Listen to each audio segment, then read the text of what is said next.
of the most hardest, most difficult, most incredibly challenging things that any person, especially men, can do, right? Tonight we're going to study out love. He's very important. Let's go over here to Psalm 136. There you go. Yes, Psalm. I want to explain to you why love, right? If we don't get love, we're not going to get God. Just so you know, Psalm 136 is a very, very important topic. And this is going to relate to our lives in every single way. Yeah, I think it's super important, especially as young men, if we can grasp this now. Man, it's going to help us in our walk with God. Amen? Okay. Alright, Psalm 136. Give thanks to the Lord, for He is good. His love endures forever. Yep. Give thanks to the God of gods. His love endures forever. Come on, bro. Give thanks to the Lord of lords. Say it with me. His love endures forever. To Him who alone does great wonders. His love endures forever. By His understanding, God made the heavens. His love endures forever. And we can go through the whole psalm. You'll get, you guys just glance ahead. You can see the whole point of the psalm, right, is about God's love. But we learned a few things about God's love. Number one, it endures. Yes. And number two, it goes on forever. So love doesn't, just because you have love, just because you do love, doesn't mean that you're always going to be that way. Love has to endure. Oh, come on. Right? Love has to keep going. Love has to finish the job. God is so good at love that it's forever for Him. And you notice all the stuff in love, right? If you look at all of the stuff that it talks about here, they're all actions.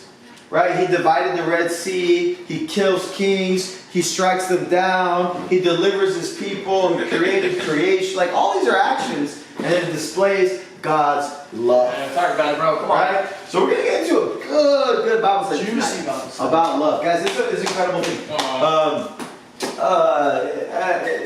I think one of the biggest reasons why we have a misunderstanding as men, and I think even as society, as people, is we have a poor vocabulary to describe love. Yeah. So we confuse love.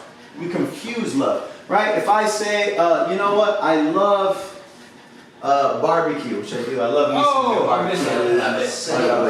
If I say that I love the men in the church, like I love Dylan, I love Luke Polly, I love Ricardo, I love you guys. If I say I love my wife, and then if I say I love Olivia, right? Now I hope that the way that I use love, I hope that it means different things. Yeah. When I say I love Ricardo and I love my wife, it better be different. So I love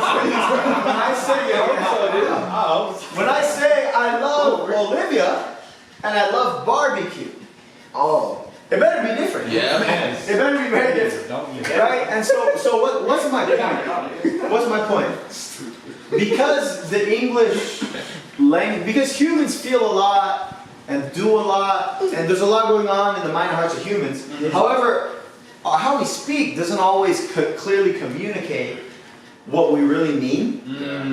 And especially in the area of love, we talk about love a lot. I love barbecue, I love the brothers in the church, I love my wife, I love Olivia. We use that word a lot, love, but we actually don't know what we mean. We know that it's different. I mean different things, but I only have one word, love. The Bible has 4 words in the Greek to describe love. The first one is phileo. It's the love of brothers, love of best friends. Right? And I believe that's the love that we share here. The love of brothers, of brotherhood, fraternity, to fraternize is to be amongst men that you love. Come on, bro. It's based on trust and strength and depending on each other, on being vulnerable and believing in each other. This forms deep friendships. This forms shared experiences, right? You ever gone through something tough with someone? I guarantee you're closer on the other side. That's phileo love, right? We get the city of Philadelphia. It's the city of brotherly love. Phila from Philadelphia is the Greek word, brotherly love. Come on. So that's the first word. So I don't go and tell my wife, like, I love you like a brother. Or, no, she's my best friend, so it's part of that love is there, but it's different. I don't tell Olivia, right, can't wait to, go to war and experience war. Like, no, it's different. The love of a parent to a child is actually storge. The Greek word is storge. So it's like a parent loving a child. I guarantee you, I love Olivia more than Olivia loves me. Because Olivia doesn't understand. She can't understand that I work hard to feed her, right? She can't understand that I'm going to sacrifice my time, my energy to be there for her. I love her more than she loves me. But that kind of love is parental love, storge. I don't storge Noel. He's a grown man. He can feed himself and dress himself, and he's not a child. No. Right? No, I phileo Noel. He's my brother. Phileo. But I don't storge him. That's weird. And then the last type of love, there's two. These two are often confused, which is totally natural. It's wrong, but it's natural because America. Well, I'll say the West. The last two types of love is eros. It's a fiery, passionate love based on lust and pleasing yourself. This is the one-night stand type of love. This is a strong, burning desire that's there but fades away. Eros. It's where we get our English word erotic, right? Which makes sense. Yeah. This is most often thought of as love, but in the Bible it's the least used word for love. I think once. It's only in the Bible once, I think. Yeah, wow. The last word for love is agape. Oh. Agape. A-G-A-P-E. Looks like the English word agape, but it's pronounced agape in the Greek. And it is a self-sacrificing love dependent on choice. Right? And it's choosing to put someone else's needs above my own. Right? So if it's 1 a.m. and Ricardo calls me and says, hey bro, like my car broke down, the windshield finally cracked or whatever. Hey. I need a ride home. Do I want to wake up at 1 a.m., 2 a.m. and give Ricardo a ride? I'll be honest, no. Does it make me a bad person? No. It's just inconvenient. Yeah, like I'm sleeping, I'm tired. My baby's gonna wake up in 2 hours. Like I've got to write lessons tomorrow. I'm like, bro, what are you calling me at 2 a.m.? Right? Inside, right? That's natural to feel that way. But because I love Ricardo, I'm gonna put what he needs above what I need. I'm gonna wake up, put on my slippers, put on, my gym shorts and a t-shirt and a beanie, and I'm gonna get in the car and I'm gonna, go give Ricardo a ride or whatever he needs. Right? I'm gonna put what Ricardo needs above what I need, but I have to choose to do that. Yeah. Thanks, bro. Because what could I do? Nah, bro, call a tow truck. Right? That's 150. Right, I could. Come on, Right? I could. Yeah, we have to make the choice. Right? What if he calls me one night and I pick him up? The next night he calls me again, his car breaks down. Dang. And I don't go that night. You see, I loved him one night, but the other night I didn't. Come on, bro. Right? So agape, it's choosing to put someone's needs above your own. It's selfless. It's a sacrificial love. It's a love that has to endure. You have to choose to love people this way every single time. Right? And so, guys, love is complex. Right? It's not simple. But we're going to learn about it in the Bible today. But I just wanted to understand, in this sermon, when I'm using love, I'm mostly meaning agape. A selfless, sacrificial love. It's a choice to put someone's needs before yours. That's the majority of how the Bible talks about love. Just so you know. Come on, bro. And so we're gonna study tonight. Does that sound good? Because now we're clear. This is called, just so you know, guys, when you have conversations with people, this is called a definition of terms. Define terms. Oh, hey, bro, that's good. What does good mean to you? Right? You gotta define terms. We've just defined love. Does that sound good? Mostly gonna be talking about agape love. All right, my first point. Oh, first I'll title the lesson, The Mighty Choose to Love. Come on. The mighty choose to love, because it actually takes might, it takes strength to love. Let's turn over here, 1 John chapter 4. Come on. 1 John chapter 4. Come on, bro. And we'll pick right here in verse 7. I love, man, you guys should get into 1 John. The author is the Apostle John, one of the fishermen. If you've done the discipleship Bible study, You know the fishermen who dropped their nets and followed God? Yep. Well, John is one of the sons of Zebedee. He drops his nets and he becomes a follower of Jesus. And later on, as he got older in his life, he earned himself kind of like a title or a nickname, as the Apostle of Love. But if you read the story of John, I encourage you do a character study of the Apostle John. He's like, when he first meets Jesus, he asked Jesus one time, "Hey, I want to call fire down from heaven. Those guys are like, they're being mean." He's like trying to like, and so he's not like, in a sense, the most loving guy. But by the end of his life, he grew and came to understand love. That's pretty cool. So you guys study out John. I had one brother study it out one time, and he got a lot out of it. Right, Dad? All right. Come on. 1 John chapter 4. 1 John chapter 4, verse 7. I hope we're there. I'm never. Dear friends, let us love one another, for love comes from God. Everyone who loves has been born of God and knows God. Whoever does not love does not know God, because God is love. This is how God showed his love among us. He sent his one and only Son into the world that we might live through him. This is love. Not that we love God, but that he loved us and sent his Son as an atoning sacrifice for our sins. Dear friends, since God so loved us, we also ought to love one another. For no one has ever seen God, but if we love one another, God lives in us, and his love is made complete in us. Wow. That's awesome. That's a lot. That's a lot to break down. Yeah. A lot about love. A lot of love. A lot of love. But remember, this love is not a feeling, right? I'm not waking up and feeling for God. I have to know God loved me. Why? Because God made a decision. God made a choice. You see, without God, I was going to go to hell. I was on my way, a full sprint, right? I didn't understand good or bad. I didn't understand right from wrong. Like I did, I was ruining my life in every possible way. In dating women, my family had fallen apart for decisions of my parents and myself. I added fuel to the flame, if you will. It was going terrible, right? Come on, bro. But God died, so I didn't have to have that life. Yes. And so that spiritually I can go to heaven instead of hell. So that, more important, so that I can know God, be in a relationship with God, right? And get to understand him. But it took God's love to enable me to have that life, right? Okay, how did God show his love towards me?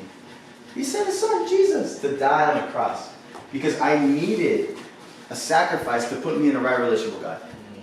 Right? And then there was Jesus, right? And this is a super duper important thing to understand, right?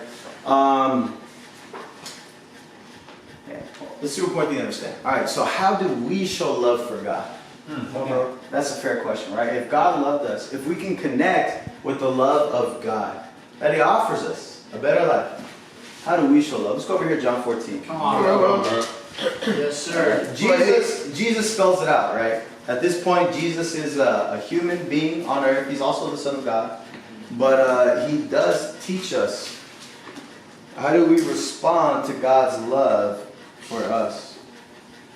It's John chapter 14. And we'll look right here in verse 15. It's going to be very, very simple here. It says, if you love me, keep my commands. Oh, there it is. You can look right here in verse 21. Whoever has my commands and keeps them is the one who loves me. The one who loves me will be loved by my Father. And I too will love them. And I will show myself to them. There it is. Isn't that wild? Right? So here, we get love in action. We see it. Whoever loves me, obey my commands. Right? I think about it, right? In the relationship, who is God or even Jesus to us? He's God the Father. Right? And there's nothing that fires up parents more than when their kids do what? Yeah, when they obey.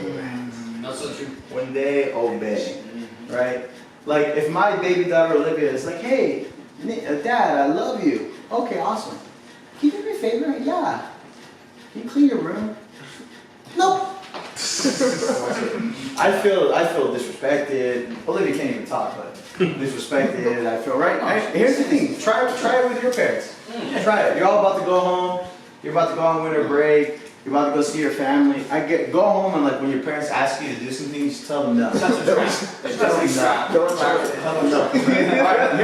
Here's one. Tell them yes, but then don't do it. Oh, that's the worst. So like, how about you just like lie to their face and then don't do it? It's like, how's it gonna go, right? How's it gonna go? Your parents are gonna be super duper hurt, right? Why? Because in the relationship, right? In the relationship, you gotta understand who's who, right? Like I love Ricardo, but in the relationship, we're men and we're brothers and we're friends. But with my wife, different relationship. I'm the husband, she's the wife. Now, is she my friend? Sure. Ricardo's my friend too, but the difference is there's a different dynamic in the relationship, husband-wife, right? Me and Olivia, the dynamic is father and daughter. And we must not forget our place with God. Father, son, children, yep, sons, sons of God. And in that way, He loved us. He provided for us like good dads do, but in this case, a sacrifice.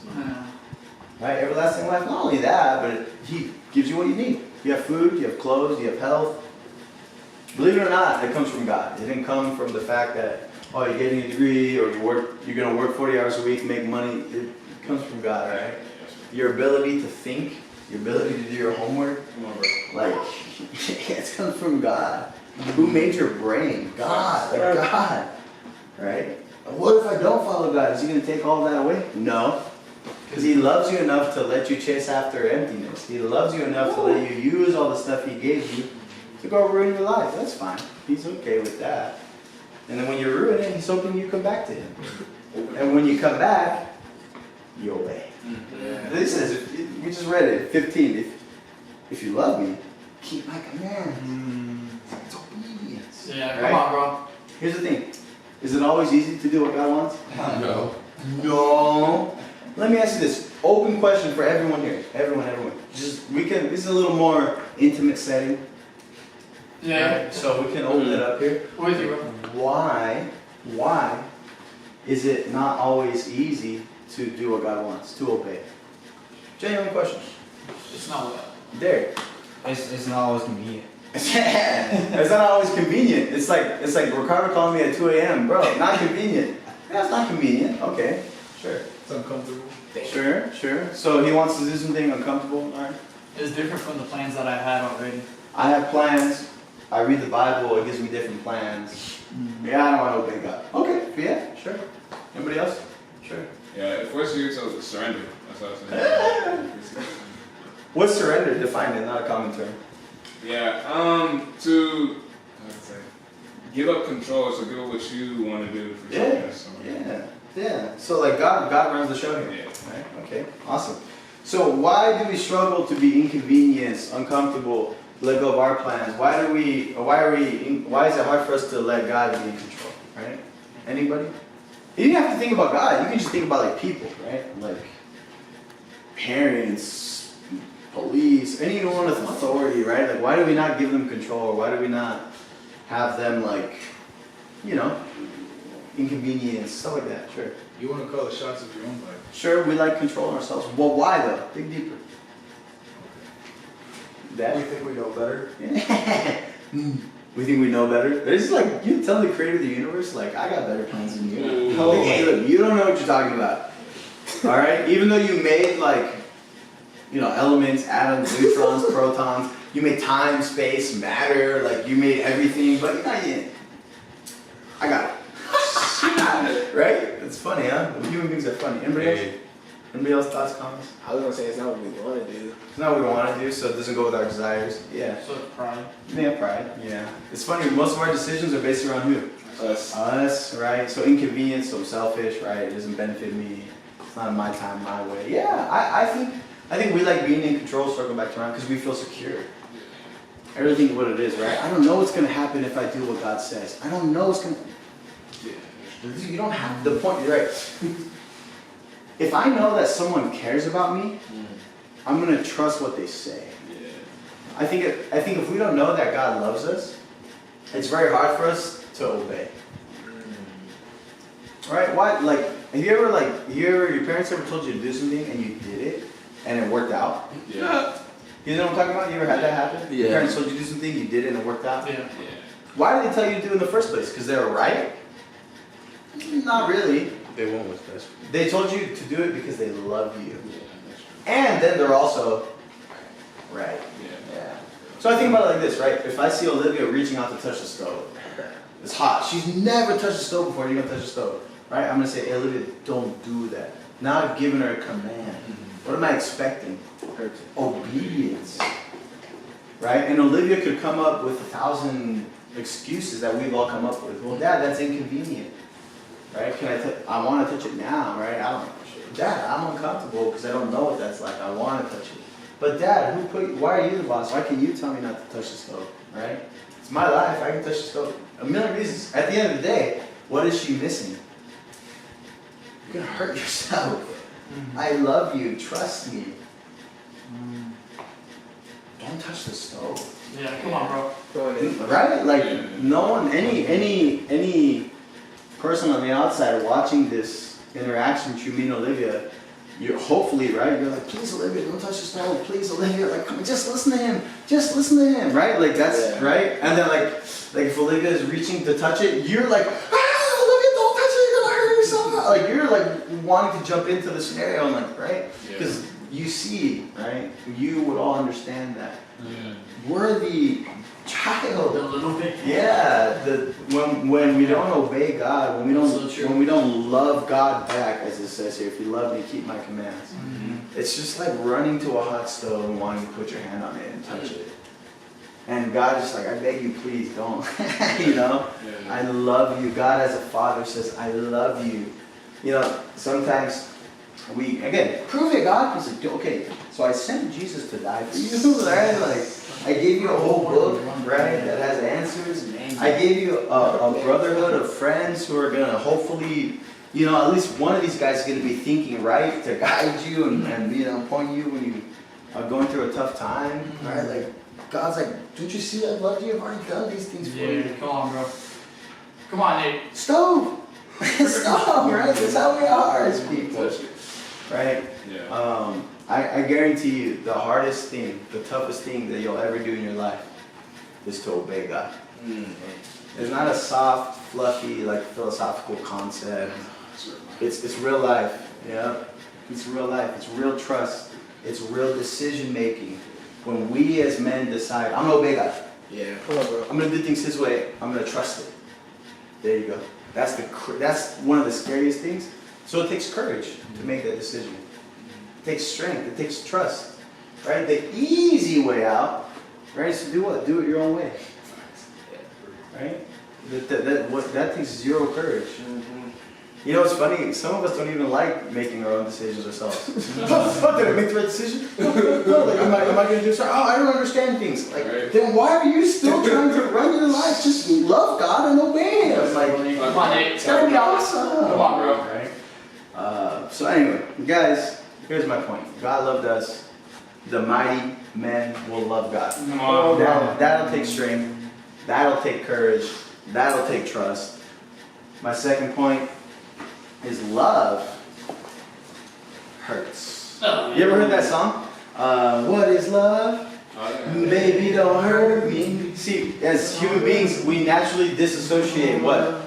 We disassociate love and pain. We think they must always be separate. We write songs about it. We're off. That's not what love is. Let's go over here, 1 Corinthians 13. Oh, 1 Corinthians 13. This is a good one, bro. Yeah. I encourage you guys to study this one out. This one's juicy. I've been here. I remember the first time. I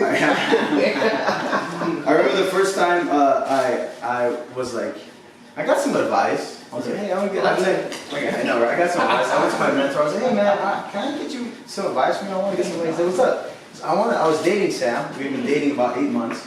So I want to tell Sam that I love her. He goes, do you? I was offended. I was offended. goes, do you? I'm like, that's why I came to you to get advice. I do love her. I want to tell her. What's the best way to tell her? He goes, no. But before that, do you love her? Yes. He goes, how do you know? I like being around her. It's fun. So it's all about you.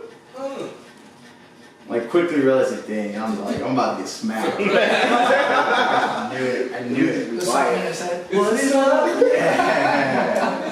So he goes, bro, where does the Bible talk about love? And obviously, we're gonna read this. This is like in every wedding, every Christian romantic movie, every romantic movie, right?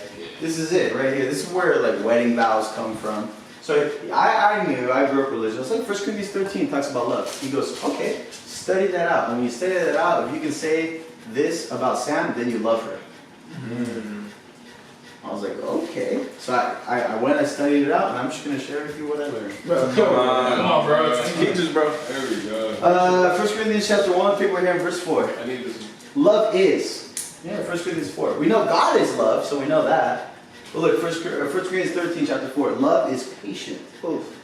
Love is kind. Love does not envy. Love does not boast. Love is not proud. Love does not dishonor others, so it does not disrespect others. Love is not self-seeking. Love, this is the one right here. Woo. Love is not easily angered. Here's one. Love keeps no record of wrongs. Love does not delight in evil, but love rejoices with the truth. Love always protects. Love always trusts. Love always hopes. And love always perseveres. I like that. Study out these words. Define these words and you'll learn what love is. Yeah. How about this? We'll start with the first one. Love is what? Patient. Love is patient. What is patient? You know what most people say? Waiting. You're completely wrong. Yeah. The word patient, the King James actually translates this most accurate. Love is long-suffering. That's what love is, long-suffering. What does that mean? It means when it hurts, I don't quit. When it hurts, I don't leave. When life gets hard, I stick in there. No matter how long it takes. So what might be something that makes us suffer? Maybe a family member is sick and dying and it's very hard to watch that. Okay, but do you not go to see them? Do you not ask them to study the Bible? No, you get in there. Yeah. You have hard talks. You have hard conversations. But Nate, it hurts. It hurts to watch my family going through a hard time. You get in there and you be loving, because the next one says love is kind.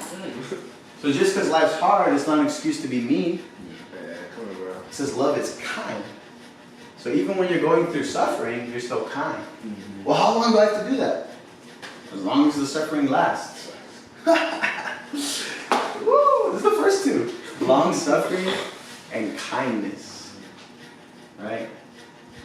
I would ask the question, why is patience or long suffering, why is that the first thing on the list of love? Love is long suffering or love is patient. Because if you're not willing to stick in with someone, if you're not willing to commit, you're not going to be around long enough to be kind. Right? That's kindness is the next one. You're not going to be around long enough to rejoice with the truth. You're not going to be around long enough, verse 7, to protect. You're not going to be around long enough to trust or to hope.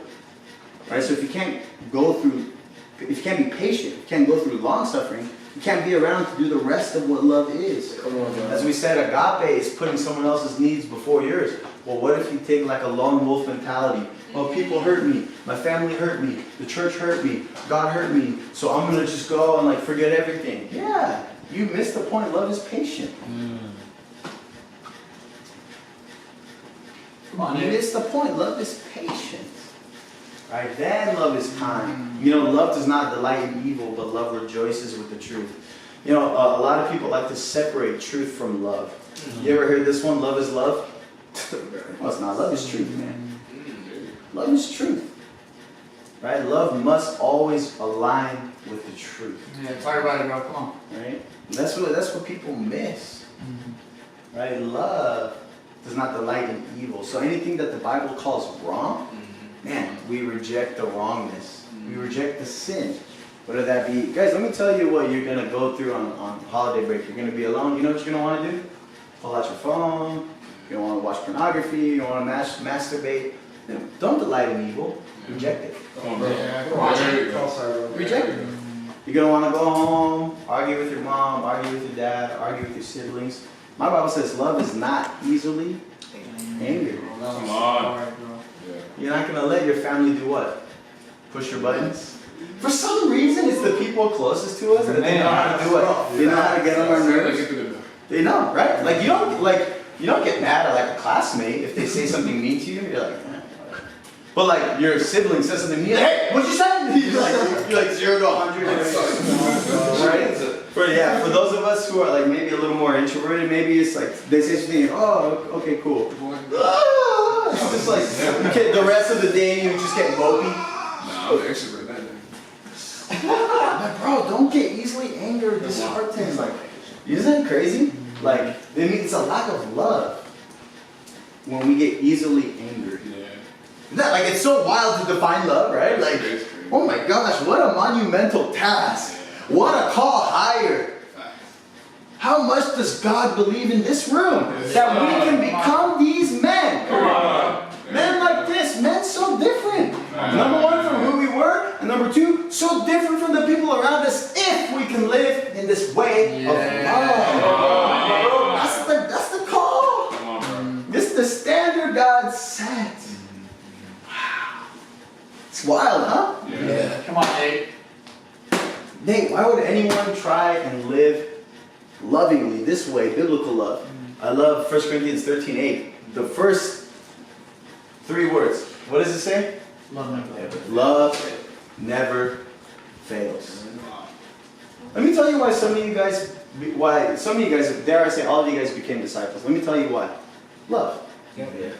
Right? Sure. Did you learn the truth of the Bible? Did you learn doctrine? Did you learn how to live? Sure. But you know what actually helped you do this? You felt love. Love from 2 things. Number 1, God, and number 2, this group. Love is not going to fail. We build this church on love, biblical love. It's going to grow. It's not going to fail. We treat each other with love, which is my 3rd point. I'll get to that in a second. Right? Like, it's not going to fail. You want strong relationships? Love, biblically. Be patient. Don't be easily angered. Oh, you're not going to fail. Who likes failing? No. Who thought love would actually be the safeguard to not fail? Yeah, we don't connect the two. That's why the Bible connects it for us. And then it defines love. Number 1, obedience to God. Number 2, all this list of things. Perseverance, right? So you keep going when it's hard.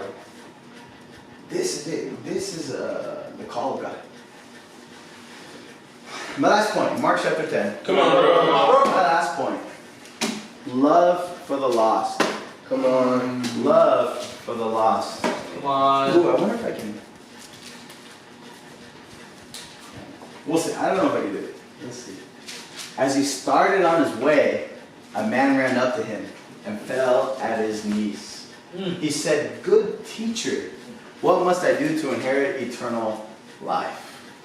"Why do you call me good?" Jesus replied. "No one is good except God alone. You know the commands." That's as far as I can get. Come on. You know the commandments. Yeah, you know the commandments? What is it? What is Thou the shalt not murder. commandments? 17. You know the commands? Yeah, you shall not murder, you shall not commit adultery, you shall not steal, you shall not give false testimony, you shall not defraud, honor your father and mother. Stop right there. Right? Jesus calls this guy to follow the commands. Right? What do all of those commands involve? Other people. Yeah. You shall not murder. That's a command. How to treat what? Someone else. Don't steal. How to treat what? Someone else. Don't lie. That's how to treat someone else, right? Even in the 10 Commandments, the first 5 commandments are about loving God. And the last 5 commandments are about loving people. If you study the 10 Commandments, go to Exodus 20. Right? It's about love for God, obeying His commands. So have no other idol before me. Have no other gods before me. Don't worship any other image. Right? It's about you and God. Don't take the Lord's name in vain. Then the rest of the 10 Commandments, what is it? Says do not covet. It's, what is it? Don't commit adultery. Don't murder. Right? So like the commandments, 5 for men and 5 for God. So Like, it's love God, love people, it's the whole thing. Alright, anyways, he gives this guy the commands. Verse 20. Teacher, he declares, all of these commands I've kept since I was a boy. Verse 21. Jesus looked at him and whatever Jesus says next is out of love, out of selflessness, out of kindness, out of patience. It's out of rejoicing with the truth. Whatever Jesus says next is putting this guy's needs first. Jesus looked at him and in love, he said, one thing you lack. Go sell everything you have. Give it to the poor. You have treasure in heaven. Then come follow me. At this, the man's face fell. He went away sad because he had great wealth. You know, guys, this is a hard time to evangelize. This is a hard time to invite people out to study the Bible, right? Because people are so busy and so stressed with finals and with homework and with all this stuff. And again, it's a lot. I'm not belittling this time. Yeah, come on, bro. Here's the thing. We show our love by what? We're still inviting people out to study the Bible. Come on, bro. And I think we are. I appreciate it. We get together on campus. Come on, we bro. share our faith. I appreciate, man, Dylan got together with this guy, Kaylee. He was awesome yesterday to pray. Me and Connor got with him this morning. Why? I want to help Kaylee give up everything and follow God. Yeah. Why? Because I'm mean? Like, I want to be intense. Like, give up everything, follow God. Like, I mean, it's an intense message. But imagine if they didn't say anything. Yeah. I would be unloving. Yeah. Because Jesus looked at him and what? Loved him. Right? There's this confusion, right? That like, hey, if I love people, I don't confront them. I don't challenge them. I don't call them out. Bro, that is a scary way. Right? I want friends in my life who confront me and challenge me lovingly and respectfully. I want that. Come on, bro. Right? If I have friends who just let me keep making bad decisions, are they my friends? You know what I'm saying? Yeah, come Like on, if you bro. see me doing something and I'm hurting myself spiritually, physically, I'm hurting myself, it's wrong. Tell me. I'll tell you. Tell me. Why? That's what a real friend does. We confront in a respectful way with the truth the people around us. Yeah, come on, This is bro. the friend. This is what the world misses, right? We have this messed up idea, right? You can't have intolerance. Right? I'll tolerate anything. I'll tolerate anyone. I don't want to step on anyone's toes. I'll accept everything. Dude, that's a scary, terrible, terrible way to live. Right? You know what's funny though? If you're the person who's like, hey, I hear you. I see your point of view. I don't think that's right. I think there's some things we shouldn't tolerate. Oh, you're a terrible person. You're so judgmental. Well, hold on. You said you tolerate anything. Here I am bringing a different point of view, and now all of a sudden you won't tolerate it. Right? So the only thing that a toleration person... Yeah. It's funny. It's a circular argument. It falls in on itself.